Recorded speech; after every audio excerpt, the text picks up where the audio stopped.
தாய் வீடு ஏப்ரல் மாத இதழ் 2026 முலையறு காதை பெண் துயர பெருங்கதை பாகம் 14.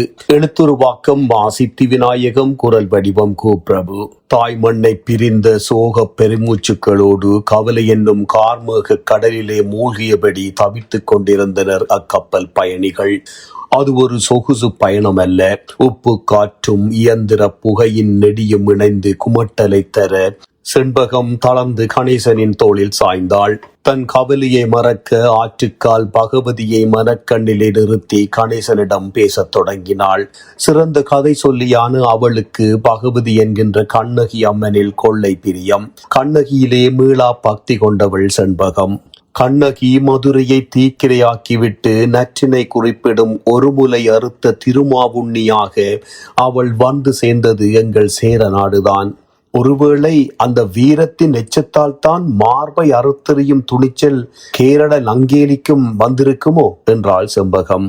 மதுரையை எரித்த 14ஆம் நாள் சேர நாட்டு எல்லையிலே உள்ள கொடுங்காவலூர் அருகமைந்த வண்ணாத்தி பாறையை அடைந்து அங்கேயே அவள் தெய்வமாகி விண்ணகம் சென்றதாக வரலாறு. அவளே இன்றும் தமிழக கேரள எல்லையின் காவல் தெய்வமாக நின்று காக்கும் இடுக்கி அம்மன் என்னும் பகவதி. ஆண்டுதோறும் சித்திரா பௌர்ணமி அன்று கோவலன் கண்ணகி திருவிழாவை தரிசிக்க அங்கே மக்கள் கூட்டம் மலை மோதும் என செண்பகம் விவரித்துக் கொண்டிருக்கையிலே குறுக்கிட்டான் கணேசன். கண்ணகி சேர நாட்டில் கடவுளாகினாள் என்கிறாய் நீ. ஆனால் கண்ணகி மார்பை அறுத்தெறிந்து விட்டு இலங்கை வந்து பல இடங்களில் தங்கி 10ஆம் பழையான வற்றாப்பளையில் தரித்து இறுதியில் கதிர்காமத்தில் கடவுளாகினாள் என்கின்றார்களே, அது உண்மையா என்றான் கணேசன் கேலியாக. செண்பகம் அவளை ஏளனமாக பார்த்தபடி, நீ மட்டுமென்றில்லை, உன் ஆண் சமூகம் எப்போதும் ஏதோ ஒரு புரளியை பெண்களுக்கு எதிராக கிளப்புவதையே வேலையாக வைத்திருக்கின்றீர்களே என்றாள் செண்பகம் கோபமாக. சில நிமிட மௌனத்தின் பின் செண்பகமே தொடர்ந்தாள். ஒவ்வொரு ஆணின் வெற்றிக்கு பின்னாலும் ஒரு பெண் இருக்கின்றாள் என்பது பெருமை அல்ல. அவளை முன்னேற விடாமல் பின்னால் தள்ளி வைத்த ஆண் ஆதிக்கத்தின் தந்திரமான நாடகம் அது. அடிப்படையில் தன் மேலாதிக்கத்திற்கு அச்சுறுத்தலாய் மாறும் ஒவ்வொரு பெண்ணையும் இந்த சமூகம் ஏதோ ஒரு வகையில் நிராகரித்து கொண்டே இருக்கின்றது. பெண்ணின் அடக்குமுறையே இந்த பொல்லாத சமூகத்தின் ஆணிவேர். ஆணாதிக்கம் என்பது வெறும் அதிகாரம் அல்ல, அது தமக்கு கீழே ஒருவரை தட்டி அமர்த்துவதில் இன்பம் காணும் கொடிய நோய். பெண்ணின் அறிவாற்றலை விட அவளது அடக்கமே இங்கே தகுதியாக பார்க்கப்படுகின்றது என்ற பெரும் பொய்யியலிலும் புனைவிலும் உருவான உலகம் இது. கிரேக்கத்து பண்டாரோவின் பெட்டியாகட்டும், பைபிள் சொல்கின்ற ஏவாளின் அப்பிளாகட்டும், உலகத்தின் அத்தனை துயரங்களுக்கும் பெண்ணையே காரணமாக்கி அவளை பாவத்தின் ஊற்று கண்ணாக சித்தரிப்பதுதான் இந்த சமூகம் காலம் காலமாக கட்டமைத்த பெரும் பொய். இது திட்டமிட்ட வரலாற்று பிழை. நிலவுக்கும் செவ்வாய்க்கும் மனிதன் சென்றாலும் கூட ஒரு தகுதியற்ற முட்டாள் ஆண்மகனை தலைமகனாக ஏற்கும் சமூகம் அறிவார்ந்த பெண்ணை சிம்மாசனத்தில் அமர்த்த தயங்குவது நாம் பேசுகின்ற நாகரிகத்தின் தோல்வி. சீதை முதல் திரௌபதி வரை அத்தனை பேரையும் அக்கினி பிரவேசத்திற்கும் அவமானத்திற்கும் உள்ளாக்கிய வரலாறு ஆணாதிக்கம் ஏற்படுத்திய இதிகாச வரலாறு. இன்றைக்கும் சாதாரண பெண்களின் வாழ்விலே நீதி என்ற பெயரில் இந்த கொடூரங்களே பல்வேறு வடிவங்களில் தொடர்கின்றது. பெண் என்பவள் ஆணாதிக்கத்தின் பலிபீடம் அல்ல, அவள் ஒடுக்கப்பட வேண்டியவளும் அல்ல. அவளை தட்டி அமர்த்த நினைக்கும் சமூகம் தன் வளர்ச்சியையே தானே தட்டியமர்த்தி கொள்கின்றது என்பதை இங்கு உணர்ந்தவர்களாக இந்த ஆணாதிக்க சமூகம் இல்லை என்று பொறிந்து தள்ளினாள் செண்பகம். ஆனால் கணேசனும் விடுவதாய் இல்லை. பெண் இன போராளியான கண்ணகியை பத்தினியாகவும் தெய்வமாகவும் காட்ட துடிக்கிறார்களே தவிர, அவள் பட்ட துயரத்தையோ போரின் உக்கிரத்திலே மார்பை திருகி எறிந்த அந்த போராட்ட செய்தியையோ சொல்லும் ஒரு சிலையை கூட ஏன் இங்கு வைக்கவில்லை என்று காட்டமாக கேட்டான். அது உங்களை நீங்களே கேட்க வேண்டிய கேள்வி என்றாள் செண்பகம். தொடர்ந்து அவன் கேட்ட கேள்வி சிந்திக்க வைத்தது. துயரங்களை சுமந்த இயேசுவை ஆணியடிக்கப்பட்ட சிலுவையோடு காட்டி தொழுகின்ற இந்த உலகம் பாடுகள் பட்ட கண்ணகியின் அந்த ஒற்றை முலை கோலத்தை சிலையாக வைக்க தயங்குவது ஏன்? கண்ணகிக்கு வரலாற்று பெருமை செய்தவனாக சொல்லப்படுகின்ற சேரன் செங்குட்டுவன் இமயத்திலே கல்லெடுத்து கங்கை நீராட்டி வஞ்சி மாநகரிலே கண்ணகிக்கு கோயில் எழுப்பினான் என்கின்றார்கள். ஆனால் அவன் படித்த சிலையிலாவது அந்த போராளி கண்ணகி ஒற்றை மார்போடு இருக்கிறாளா? இல்லையே. கணேசனின் கேள்விகள் இப்போது ஆணாதிக்கத்தின் மொத்த சாயத்தையும் அவன் வாயாலேயே வெளுக்க வைத்தது. அரசியல் பிழைத்தோக்கு அறம் கூற்றாகும். உரைசால் பத்தினியை உயர்ந்தோர் ஏத்தலும் ஊழ்வினை உறுத்து வந்து ஊட்டும் என முழங்கும் சிலப்பதிகாரத்தை உண்மையிலேயே இவர்கள் மதித்திருந்தால் பின்னாளில் நங்கேலி ஏன் தன் மார்பை அரசிற்கு எதிராக அறுத்தெறிய வேண்டிய நிலை வந்திருக்கும். நாம் ஏன் என்று அகதிகளாக கப்பலேறி தஞ்சம் தேடி அலைய வேண்டும்? முதலாளித்துவம் ஏன் நம்மை தொடர்ச்சியாக சுரண்ட வேண்டும்? நம்பூதிரிகளின் கொடூர நயவஞ்சகங்கள் நம்மை ஏன் நசிக்க வேண்டும்? அனைத்திற்கும் காரணம் ஆண்களே என்றாள் செண்பகம். இயலாமையின் கனத்தோடு ஒரு நீண்ட பெருமூச்சை வெளியிட்டான் கணேசன். உண்மையில் பாண்டியனின் மகளா கண்ணகி? சிலப்பதிகாரம் தவிர தமிழகத்திலும் கேரளத்திலும் வழங்கும் வாய்மொழி மரபிலும் எழுத்து மரபிலும் பாண்டியனின் மகள் என்றுதானே கதை எழுதியுள்ளார்கள் செண்பகம் என்றான் கணேசன். பாண்டிய மன்னனுக்கு பிறந்த குழந்தை கொடி சுற்றி பிறந்ததால் மன்னனுக்கு ஆகாதென்று சோதிடர் ஆருடம் கூறியதால் குழந்தை பெட்டியிலே வைத்து ஆற்றில் மிதக்க விட்டனர். ஆற்றில் மிதந்து சென்ற குழந்தையை மாநாயக்கன் என்னும் புகார் நகர வணிகன் எடுத்து வளர்த்து அவளை கோவலனுக்கு மனம் செய்து வைக்கின்றான். 16 வயதுடைய கோவலனுக்கும் 12 வயதுடைய கண்ணகிக்கும் திருமணம் நிகழ்கின்றது. இது புகழேந்தி எழுதிய கதை. செண்பகம் வியப்போடு கணேசனை பார்த்தாள். அந்த கதை கூட பெண்ணை வேண்டா பொருளாக எறிகின்ற ஆண்களின் வேடிக்கை கதைகள் தான். அதிகார வெறி கொண்டு அறம் பிழைப்பவர்களுக்கு தெய்வமே எமனாக வரும் என்பதெல்லாம் பொய்த்து போன கலிகாலத்தில் வாழ்கின்றோம். இன்று கொள்ளையர்களுக்கு இந்த உலகு வசப்பட்டிருக்கின்றது. வல்லமை உள்ளவனுக்கு, அதிலும் வல்லமை உள்ள ஆணிகவாதிகளுக்கே இந்த வையகம் என்று சொல்லியபடியே கணேசனின் தோளில் செண்பகம் ஆழ்ந்த உறக்கமாய் போனாள். ஆணோ பெண்ணோ பிறந்த மண்ணிலிருந்து வேறறுக்கப்பட்டு வாழ்வின் அர்த்தத்தை தொலைத்துவிட்டு புலம்பெயர்ந்த அந்நிய மண்ணிலே மாண்டு போவது ஒரு பெரும் சாபம். பெண்ணாக பிறந்த கண்ணகியும் அப்படித்தான் அகதியாய் புலம்பெயர்ந்து இலங்கையில் மடிந்தாலும் கணேசனின் மனத்திற்குள் அந்த உணர்வை எதிரொலித்துக் கொண்டிருந்தது. ராம கட்டிய அணைக்கு சமாந்தரமாக கப்பல் மன்னாரை நோக்கி தாவி சென்று கொண்டிருந்தது. மழை சூழ் பெற்ற மேகங்கள் வானை கருப்பாக்கின. எங்கும் இருள் கவிய ஒரு பெரும் புயலுக்கான அறிகுறி தென்படத் தொடங்கின. கடற்பெருவெளியிலே பெரும் சத்தத்துடன் கடல் அலைகள் கொந்தளித்தன. திடீரென்று வானத்து மின்னல் கண்களை கூச வைத்தது. இடியோசையிலே திடுக்கிட்டு விழித்த செண்பகத்தின் உள்ளம் அச்சத்தால் நடுங்கியது. எதையும் சட்டை செய்யாமல் கப்பல் அலைகளை கிழித்துக் கொண்டு விரைந்தது. திடீர் மின்னல்கள் வானை பிளந்து கண்களை கூசச் செய்தன. கப்பல் ஏறும் வரை மக்களை கெஞ்சி கூத்தாடி ஏமாற்றிய அந்த கங்காணி இப்போது ஓர் அதிகார தோரணை மிக்கவனாக உருமாறியிருந்தான். ஏறியவர்கள் அனைவரும் தன்னிடம் அகப்பட்ட அடிமைகள் என்பது போல அவன் அவர்களை அதிகாரம் செய்தான். பயணித்தோரின் குழந்தைகளை இரக்கமின்றி தள்ளிவிட்டான். முதியோரை தகாத சொற்களால் நிந்தித்தான். எப்போதுமே மதுவின் போதையிலே தள்ளாடி கொண்டிருந்த அவன் கோட் சூட் அணிந்த வெள்ளைத்துறையின் ஏவல் நாயாக இருந்தான். துறை சொல்வதை மறுபேச்சின்றி கும்பிடு போட்டு செய்து முடிக்கின்ற அடிமை அவன். கப்பலின் ஒரு மூலையிலே நின்றவாறு அந்த துறை செண்பகத்தை ஜாடை காட்டி ஏதோ பேசிக் கொண்டிருந்தான். அந்த கேரள குட்டி மசியுமா? துறையின் கேள்விக்கு மசிய வைக்க வேண்டியதுதான் என்று மறுபேச்சின்றி பதிலளித்தான் கங்காணி. அப்போ அவன் கணவன் கணேசனை தீர்த்து கட்ட வேண்டியதுதான். அவன் தேவையற்ற ஆணி என்றான் கங்காணி குரூரமாக. தொடர்ந்து, இங்கிலாந்து பாலியல் சந்தைக்காக ஏற்கனவே 5 பெண்கள் கப்பலின் அறையினுள் இருக்கின்றார்கள் என துறையின் விசுவாசத்தை காட்டினான் கங்காணி. மிக்க நல்லது. அவர்களை தலைமன்னாரிலிருந்து வேறு கப்பலுக்கு மாற்று. கேட்டால் பெண்களுக்கு முதலிடம் என்று சொல். அவர்களை பின்னர் தான் மலையகத்தில் ஆண்கள் சந்திக்க முடியும் என்று ஒரு கதையை சொல்லிவை. கவலைப்படாதீர்கள் துரை, நான் பார்த்துக் கொள்ளுகின்றேன். எல்லாம் சரியாக நடக்கும் என்ற கண்காணியை விட்டுவிட்டு துரை கீழ்த்தளத்திற்கு சென்றான். அடிமைகள் எவர் வேண்டுமானாலும் எதுவும் செய்யலாம். ஏனென்று கேட்பதற்கு அந்த அநீதிகளை தட்டி கேட்க எவருமே அங்கு இல்லை. கருத்து சுதந்திரம், எழுத்து சுதந்திரம், பேச்சுரிமை என்பவை ஒவ்வொரு மனிதனின் பிறப்புரிமை என்கின்ற பிரெஞ்சு புரட்சி எல்லாம் நடந்து முடிந்த போதும் இன்னமும் இங்கு இந்த அடிமைத்தனம் சற்றும் மாறவில்லை. என்றால் மரணம், ஏனென்றால் சிறை எனும் அடக்குமுறையாளர்களின் இரும்பு கரங்களுக்குள் நசுக்கப்பட்டு கிடந்தனர் இங்கு மக்கள். இருப்பினும் தமிழர்கள் எங்கு சென்றாலும் அந்த மண்ணை பொன்னாக மாற்றும் உழைப்பாலே உலகை வியக்க வைப்பவர்கள். அவர்கள் புலம்பெயர்ந்த நிலமெல்லாம் தமிழ் மலம் கமழ்ந்தது. அவர்கள் கால் பதித்த இடமெல்லாம் கலைகள் தழைத்தன. பச்சை பசேல் என படர்ந்து கிடக்கும் கண்டி சீமையில் மலைச்சரிவுகளில் தேயிலை கொழுந்துகளை பறித்தபடி நம் மக்கள் சிந்திய குருதி கலந்த வியர்வை அந்த மண்ணுக்கு வளம் சேர்த்தது. காவத்து வெட்டும் சத்தங்களுக்கு இடையே அவர்கள் பேசிய தமிழ் அந்த மலை காற்றோடு கலந்து இன்றும் ரீங்காரம் ஆடுகின்றது.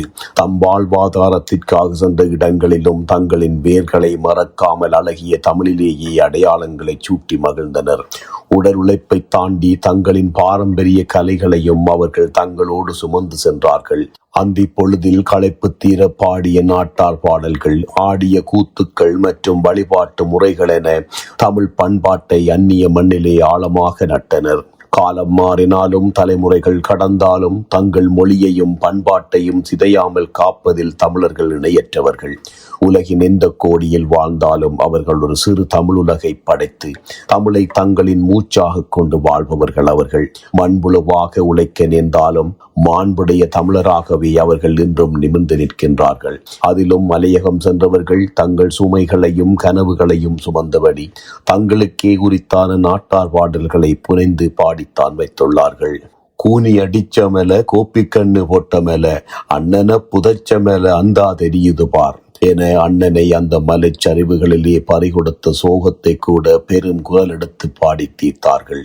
கோண மலையேறி கோப்பிப்பழம் பறிக்கையில பழமொன்று தப்பிச்சென்று புட்ஸ் காலால உதச்சாய்யா சின்னத்துறை என துறைகளின் அராஜகத்தையும் கங்காணிகளின் அயோக்கியத்தனத்தையும் வெறும் வலிகளாக மட்டும் சுமக்காமல் அவற்றை வாய்ப்பாடல்களாக்கி தங்கள் குமுறல்களை பதிவு செய்தார்கள். கோப்பி, தேயிலை, ரப்பர் தோட்டங்களிலே செந்நீர் சிந்தி உழைத்த அவர்கள் அந்த துயரத்தை தங்கள் பேச்சு மொழியிலேயே பாடி வைத்தார்கள். பாலுக்கு மரம் எதற்கு, பார்க்காமல் இங்கு வந்தால் பாலுக்கு மரம் இருக்கும், பட்டைதனை வெட்டி வெட்டி கூலிக்காய் தமிழ் குருதி ஆராய் பெருகுகிறதே, காலுக்கு செருப்பும் இல்லை, கண்டதேதும் இங்கில்லை. இந்த கண்ணீர் வரிகளை இன்னார்தான் எழுதினார்கள் என்கின்ற இந்த வரலாற்று பதிவும் இல்லை. ஆனால் யாரோ ஒரு பாட்டாளி பாடிய அந்த இரத்த சாட்சியத்தை சந்ததி சந்ததியாக பாடி தங்கள் மொழியையும் வலியையும் அவர்கள் தக்க வைத்திருக்கின்றார்கள். இந்த கூலி அடிமைகள் சுமந்து செல்லும் கப்பல்களில் நீதி கேட்டவர்கள் கடலுக்கே இரையாக்கப்படுவார்கள். குடும்பமாக கப்பல்கள் அப்படியே கடலில் மூழ்கடிக்கப்பட்ட கருப்பு வரலாறுகள் உண்டு. வெறும் காப்புறுதி பணத்திற்காக உயிருள்ள மனிதர்களோடு கப்பலை வேண்டுமென்றே மூழ்கடித்த கொடுமைகளும் நிகழ்ந்துள்ளன. இந்த அகதிகளின் கதறல்களையும் அடிமைகளின் ஓலங்களையும் கேட்பதற்கு எவரும் நாதியற்ற சூழலே நிலவியது. இருந்தும் அந்த கப்பலில் பயணம் செய்தவர்கள் எல்லோரும் மிகுந்த அந்யோன்யமாக பழகினார்கள். அங்கு சாதி பிரிவுகளோ உயர்வு தாழ்வுகளோ இல்லை. ஒருவித அச்சத்தோடும் நம்பிக்கையோடும் ஒருவருக்கொருவர் புன்னகைத்துக் கொண்டார்கள். சமமாக அமர்ந்து தாயம் விளையாடினார்கள், சாப்பிட்டார்கள். துயரங்களை பகிர்ந்து கொண்டு ஒருவருக்கொருவராக உதவியாக இருந்தார்கள். உண்மையான அன்போடு பழகி பார்த்தால் பகைவன் கூட நண்பன்தான் என்பது அங்கே நிரூபணமானது. ஆனால் அவர்கள் கப்பலை விட்டு இறங்கி அந்த தோட்டத்தின் மலைகளுக்குள் காலடி வைத்த பின்னர் மீண்டும் பழையபடி மாறிவிடுவார்களோ என்கின்ற அச்சமும் ஒருபுறம் நிலவியது. கப்பலின் இரைச்சலுக்கு நடுவே சமையலறை எடுபிடியாக இருந்த அந்த கிழவி ஏதோ ஒரு ராகத்தை முனகியபடி இருந்தாள். கிழவி ஏற்கனவே மலைநாட்டிலிருந்து திரும்பி வந்த கப்பலில் உணவு தயாரிக்கும் பணியிலே ஈடுபடுகின்றாள். செம்பகம் தன் கூந்தலை வாரி சிங்காரித்துக் கொள்வதைக் கண்டதும் அருகே வந்த கிழவி சொன்ன சொற்கள் செம்பகத்தின் இதயத்தில் முள்ளாய் தைத்தன. அடியை, சிங்காரிச்சதெல்லாம் போதும், உன் அழகே உனக்கு வினையாக போகுது. அந்த கரையிலே காத்து கிடக்கும் கொடுமைகளை நான் என்னவென்று சொல்வேன்? அங்கே உங்களுக்கு எந்த பச்சையும் இல்லையடி. கண்களை துடைத்தபடி கிழவி முன்னால் நகர செண்பகத்தின் மனம் கலக்கமுற்றது. அந்த கிழவி சொல்ல துடிக்கும் மர்மம் என்ன? முன்னால் சென்ற கிழவி இப்போது தன் கணீர் குரலில் கிராமிய ராக இழையோட பெருங்குரல் எடுத்து பாடத் தொடங்கினாள். ஊரான ஊரிழந்தோம், ஒத்தப்பன தோப்பிழந்தோம், பேரான கண்டியிலே என் பெத்ததாயை நான் தொலைத்தேன். அட்டைக்கடியும் கரணுமுரடான மலைப்பாதைகளும் கால்களை பதம் பார்க்கும் கற்களும் நிறைந்த கண்டியின் துயரத்தை அவள் பாட்டிலேயே விவரித்தாள். சொந்த ஊரிலே வீடிருக்க, பழனி சம்பா சோறும் எருமை தயிரும் இருக்க ஏனடி செல்கின்றாய் இந்த கண்டி சீமைக்கு என்கின்ற அவளது கேள்வி பயணிகளின் நெஞ்சிலே ஒரு கனத்த மௌனத்தை பரப்பியது. கண்டி கண்டி என சொல்லாதீங்க, கண்டி பேச்சை பேசாதீங்க. கண்டியிலே படும்பாட்டை நான் கண்டவாறு சொல்லுகின்றேன். ஓடியோடி கொழுந்தெடுத்தேன், ஒரு கூட கொழுந்தெடுத்தேன். பாவி கணக்கு புள்ள பத்தாது என்கிறானே. கூடையில கொழுந்துமில்ல, கொழுந்தெடுக்க சிந்தையில்ல. கங்காணி சொன்ன சொல்லு கண்ணீரை கொட்டுதடி. ஈரல் கருகுதையா, இருதொடையும் நோகுதையா. நினைத்து படுத்தாலும் நித்திரையோ வருவதில்லை. கண்டிக்கு வந்த முன்னு கனக்கனக போட்ட முன்னு மஞ்ச குளிச்ச மண்ணு மனுஷமக்கா யாருமில்ல எனத் தொடங்கிய கிழவி தேயிலை தோட்டத்தில் நடக்கும் சுரண்டல்களை தன் பாடலால் படம் பிடித்து காட்டினாள். ஓடியோடி ஒரு கூடை நிறைய கொழுந்து பறித்தாலும் பாவி கணக்கு பிள்ளை இன்னமும் பத்தவில்லை என்று அதிகாரத்தோடு கத்துவதையும், கூடை நிறைய கொழுந்திருந்தாலும் அதை சுமக்க தெம்பில்லாமல் கங்காணியின் சொற்களால் கண்களில் நீர் சொரிவதையும் பாடினாள்.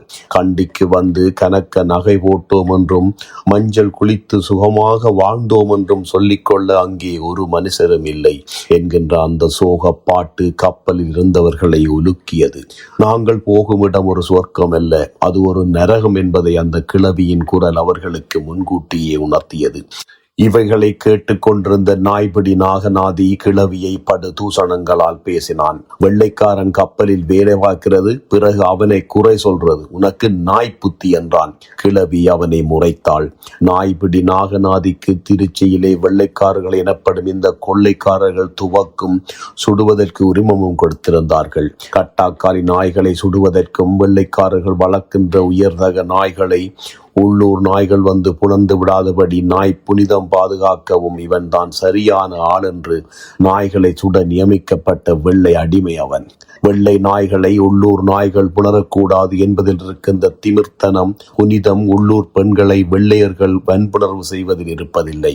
இப்போ நாய்கள் அரிதாகி போக தோட்ட வேலைக்கு நாகநாதி மலையகம் போகின்றான்.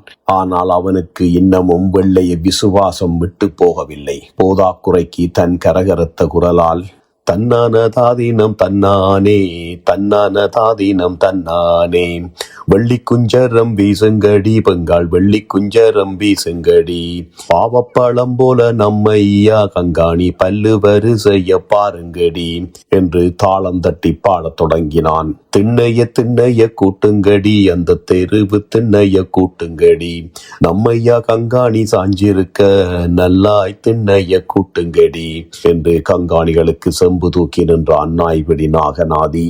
கோப்பி பழுத்திருச்சு, கொண்டு போக நாளாச்சு, சீமத்தொரைகளெல்லாம் சிரித்திடுக எண்ணலிலே, செடியே செடி கொழுந்தே சின்னத்துரடி கொழுந்தே, வாரண செடி கொழுந்தே வந்துட்டாரே நம்மதுர, அரிசி கொடுத்ததுர ஆங்கிலம் தந்த எங்கதுர, சேலை கொடுத்ததுர சிரிச்சாராம் எண்ணலிலே என்று துரைமாரின் புகழை போற்றி பாடினான் நாய்பிடி. கடலோட கடலுரச, கடலு தண்ணிய மீனுரச, உன்னோட நானுரச, கிழவி உலகம் பொறுக்கலையே என்றான் நாய்பிடி கிழவியை பார்த்து நக்கலாக. கேட்டுக்கொண்டிருந்த பயணிகள் கிழவியை பாடும்படி கேட்டு வற்புறுத்தினார்கள். கிழவிக்கு அவன் பாடிய பாட்டுக்களால் கடும் கோபம். கோணக்கோண மலையேறி கோப்பிப்பழம் பறிக்கையில ஒரு பழம் தப்பிச் சென்னு உதச்சாண்டா உங்கதுர என்றுடன் சனங்கள் கைதட்டினார்கள். குடிக்க பாலும் கொப்பளிக்க பன்னீரும் அடுக்கடுக்காய் காசும் தாரேரண்டாங் கங்காணி, குடிக்க கூழுக்கும் வழியற்று போனோமடா பரதேசி என்று நாய்பிடி நாகநாதியோடு மல்லுக்கு போனாள் கிழவி.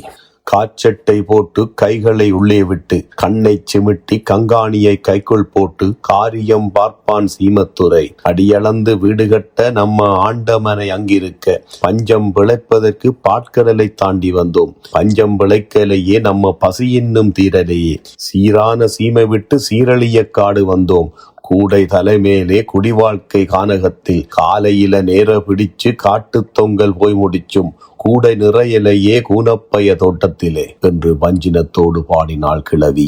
தோணி வருகுதுன்னு துறைமுகங்கள் காத்திருந்தேன், தோணி கவுந்திருச்சே துறைமுகமே கலங்கிடுச்சே. கிழவி எழுந்து தன் வேலையை பார்க்க போயிற்று. நாட்டுப்புற பாடல்கள் மானுட அனுபவத்தின் நேர்த்தி, மானுட வலியின் சாட்சியங்கள், மனிதரோடு மனிதரை ஒன்று சேர்த்து அவர்களது துன்பத்தை இன்பத்தை பகிர்ந்து கொள்வது, கற்றோர்க்காக புலவர்கள் ஆக்கிய புரியா இலக்கியங்களை விடவும் பாமர மக்களை ஆக்கி அவர்களாலேயே காலம் காலமாக காப்பாற்றப்பட்டு வருகின்ற நாட்டார் பாடல்கள் நம் எளிய மக்களை எழுச்சியுற வைப்பவை. கப்பல் பேரிரைச்சலோடு சமுத்திர பெரும் பூதம் என விரைந்து கொண்டிருந்தது. தொடரும். நன்றி.